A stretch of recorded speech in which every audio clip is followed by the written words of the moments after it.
On Halloween morning, Harry awoke with the rest and went down to breakfast feeling thoroughly depressed, though doing his best to act normally. "We'll bring you lots of sweets back from Honeyduke," said Hermione, looking desperately sorry for him. "Yeah, loads," said Ron. He and Hermione had finally forgotten their squabble about Crookshanks in the face of Harry's disappointment. "Don't worry about me," said Harry, in what he hoped was an offhand voice. "I'll see you at the feast. Have a good time." He accompanied them to the entrance hall, where Filch, the caretaker, was standing inside the front doors, checking off names against a long list, peering suspiciously into every face, and making sure that no one was sneaking out who shouldn't be going. "Staying here, Potter," shouted Malfoy, who was standing in line with Crabbe and Goyle. "Scared of passing the Dementors?" Harry ignored him and made his solitary way up to the marble staircase, through the deserted corridors, and back to Gryffindor Tower.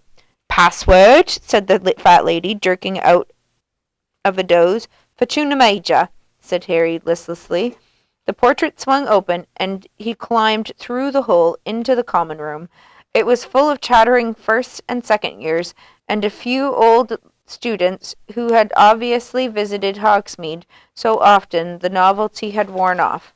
"Harry, Harry, hi, Harry!" It was Colin Creevey, a second year who was deeply in awe of Harry and never missed an opportunity to speak to him. "Aren't you going to Hogsmeade, Harry? Why not, hey?" Colin looked eagerly around at his friends. "You can come and sit with us, if you like, Harry." "No thanks, Colin," said Harry, who wasn't in the mood to have a lot of people staring avidly at the scar on his forehead. I've got to go to the library. Got to get some work done." After that he had no choice but to turn right around and head back out the portrait hole again. "What was the point of waking me up?" said the fat lady called grumpily after him. As he walked away, Harry wandered dispiritedly towards the library, but halfway there he changed his mind. He didn't feel like working. He turned around and came face to face with Filch, who was obviously just seen off the last of the Hogsmeade visitors. "What are you doing?" Filch snarled suspiciously. "Nothing," said Harry truthfully. "Nothing," spat Filch, his jowls quivering unpleasantly. "A likely story. Sneaking around on your own. Why aren't you in Hogsmeade buying stink pellets and belch powder and whizzing worms like the rest of your nasty little friends?" Harry shrugged. "Well, get back to your common room where you belong," snapped Filch, and he stood glaring until Harry had passed out of sight. But Harry didn't go back to the common room. He climbed a staircase, thinking vaguely of visiting the Owlery to see Hedwig, and was walking along another corridor when a voice from inside one of the rooms said, "Harry?" Harry doubled back to see who had spoken, and met Professor Lupin looking around his office door. "What are you doing?" said Lupin, in a very different voice from Filch. "Where are Ron and Hermione?" "Hogsmeade," said Harry, in a would-be casual voice. "Ah," said Lupin. He considered Harry for a moment. "Why don't you come in? I've just taken delivery of a Grindylow for our next lesson." "A what?" said Harry. He followed Lupin into his office. In the corner stood a very large tank of water.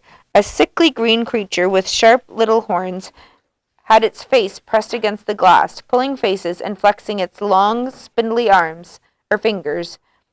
"What a demon," said Lupin, surveying the Grindylow thoughtfully. We shouldn't have much difficulty with him, not after the Kappas. The trick is to break his grip. You notice the abnormally long fingers? Strong, but very brittle." The Grindylow bared its green teeth and then buried itself in a tangle of weeds in the corner. "Cup of tea?" Lupin said.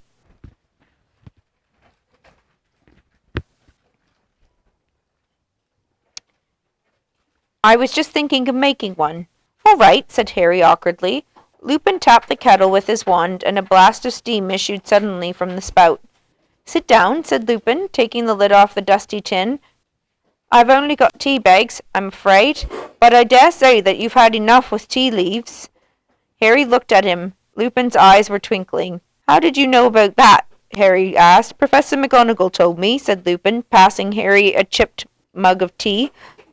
"You're not worried, are you?" "No," said Harry. He thought for a moment of telling Lupin about the dog he'd seen in Magnolia Crescent, but decided not to. He didn't want Lupin to think that he was a coward, especially since Lupin already seemed to think that he couldn't cope with a Boggart.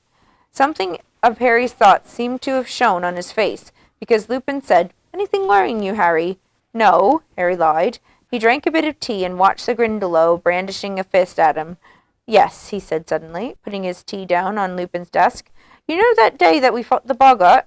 "Yes," said Lupin slowly. "Why didn't you let me fight it?" said Harry abruptly. Lupin raised his eyes. "I would have thought it was obvious, Harry," he said, sounding surprised. Harry had been expecting Lupin to deny that he'd done any such thing. Was taken aback. Who had expected him?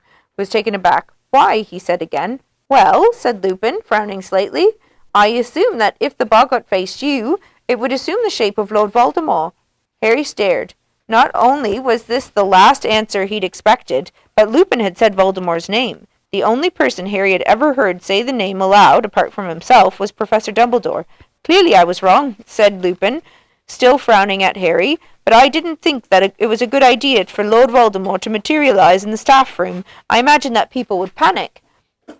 I did think of Voldemort first," said Harry honestly, "but then I remember those Dementors." "I see," said Lupin thoughtfully. Well, I'm impressed." He smiled slightly at the look of surprise on Harry's face. "That suggests that you fear what you fear most of all is fear. Very wise, Harry." Harry didn't know what to say to that, so he drank some more tea. "So you've been thinking that I didn't believe you capable of fighting the Boggart," said Lupin shrewdly.